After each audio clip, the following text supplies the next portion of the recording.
Grab your toothpicks, praying hands, giant swords, and glowing balls, everybody, because a Spire has arisen and it's time to slay it. But not that slaying. Ugh.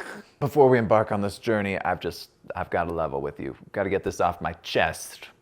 I have not played Slay the Spire, the video game. I just haven't ever gotten around to it. Maybe I will at some point in the future, but as of filming this review, I have not even touched it. So yeah, I am the one guy that the ad in the box is for.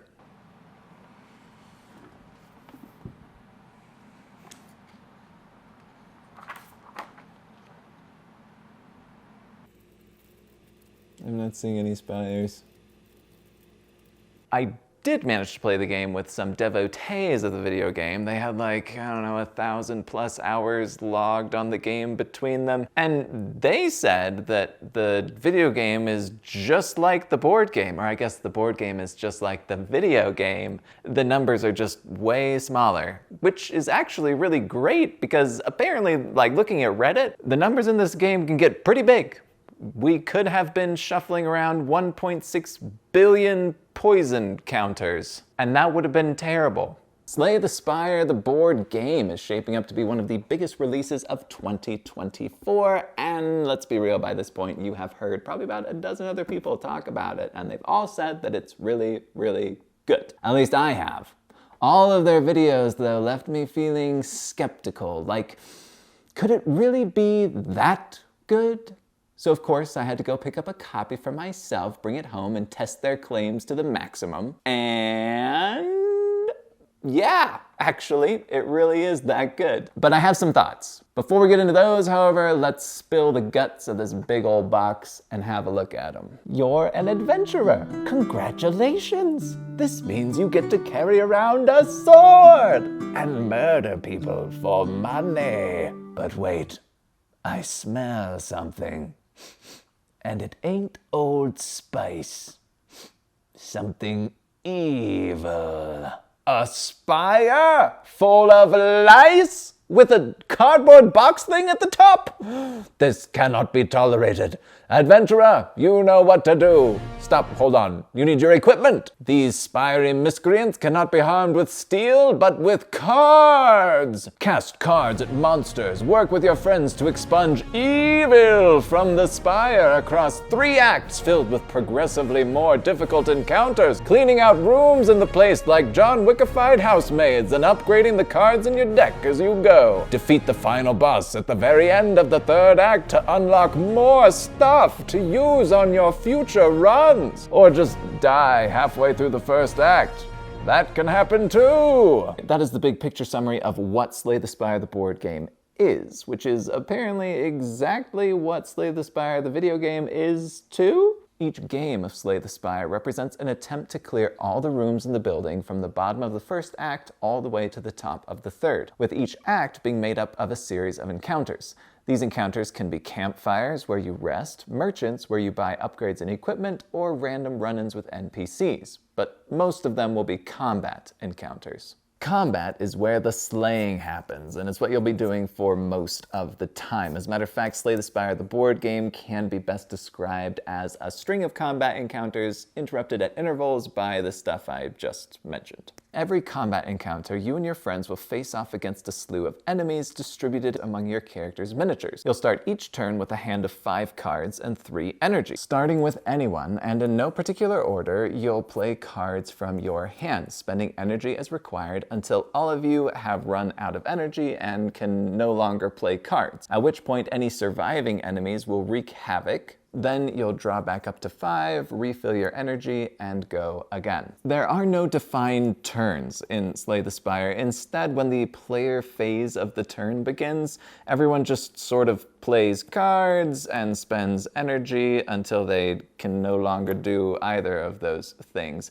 I found this simultaneously awesome and a bit confusing. It's awesome because it confronts that deck building phenomenon in which you watch your friends slap cards on a table muttering to themselves for 30 minutes before you can take your turn, but it's confusing in practice because as everyone's playing their cards, it's hard to tell where one player's combo ends and yours yours begins, or should begin, at least not without a healthy dose of communication and an understanding of every character's unique mechanics, both of which can be difficult to come by. Additionally, the game does little to address the other dimension of deck builders, which is every player's deck deepening in complexity the longer the game goes on, until they're in the corner grappling with calculus equations while you're having visions of J. Robert Oppenheimer as you struggle to solve quantum physics, with the only common ground between you being the mounting pressure to buy another province. That's totally fine in a competitive game because what your opponent is doing isn't relevant to what you're doing outside of what cards they leave available for you by the time your turn comes around. In a cooperative game, it can become more of an obstacle to a good time, especially for a group of people who enjoy collaboration. In the beginning, due to your limited energy and weak cards, collaboration will come naturally as you all rely on each other for success. But in the late stages of the third act, everyone will have so many relics and potions in front of them, so many upgraded cards and unlocked cards in their decks, that every player's play area will become to everyone else a vast eldritch sort of dimension, the likes of which can only be found in the bags that ship with the quacks of Quedlinburg. At the beginning, you'll coordinate your actions as closely as a team of synchronized swimmers.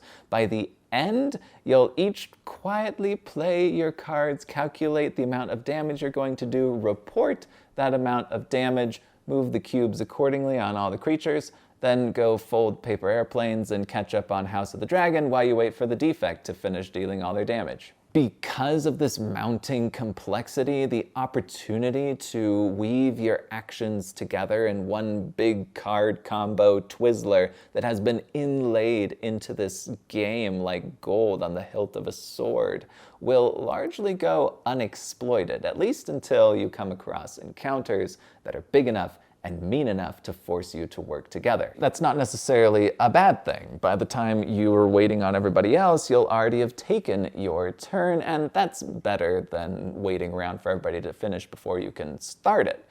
It's just worth noting that Slay the Spire confronts this particular part of the deck building experience, but doesn't completely solve it. It just sort of takes the downtime from the start of your turn and bolts it onto the end of it. However, a bit of downtime while other people are playing out their combos is a known quantity when it comes to deck building games. I don't count this as a strike against the game. I'm a little disappointed that it didn't innovate further, but it's fine, or at least not unexpected. As a deck builder, Slay the Spire still features some of the bunions that encrust the feet of that mechanic, but that doesn't take away from the fact that it is a really good one. Every aspect of it has obviously been lovingly crafted by a team of people who know exactly what makes deck building fun and had no compunctions about dialing each of those elements up to 11.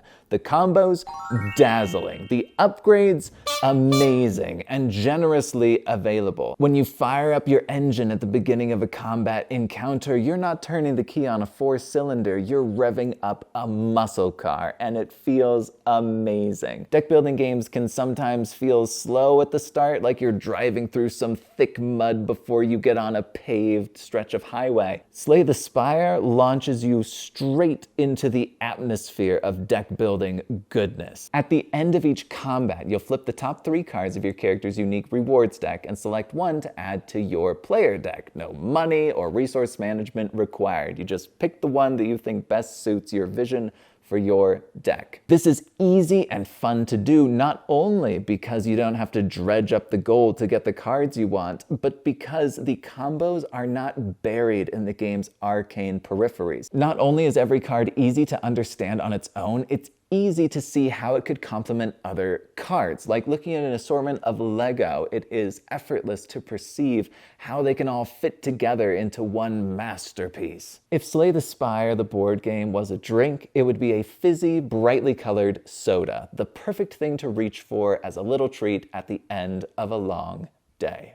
Well, maybe not little. It is actually quite large and a bit of a pain to set up, but just a bit of a pain. Not nearly as much of one as you're probably thinking it would be, given the size of its box and the number of components contained in it. In fact, on my board game setup pain-o-matic chart, you can see that it actually ranks quite low, coming in between the Hunger and Lacrimosa, with Gloomhaven being all the way over here somewhere. That's mostly thanks to this awesome insert thing that keeps all of your tokens well organized. Pull this out of the box and you're ready to go. No unzipping bags and dumping them onto the table in separate piles. That saves a lot of time. Slay the Spire, the board game, as a design is great. It offers a play experience that is smooth, accessible, and just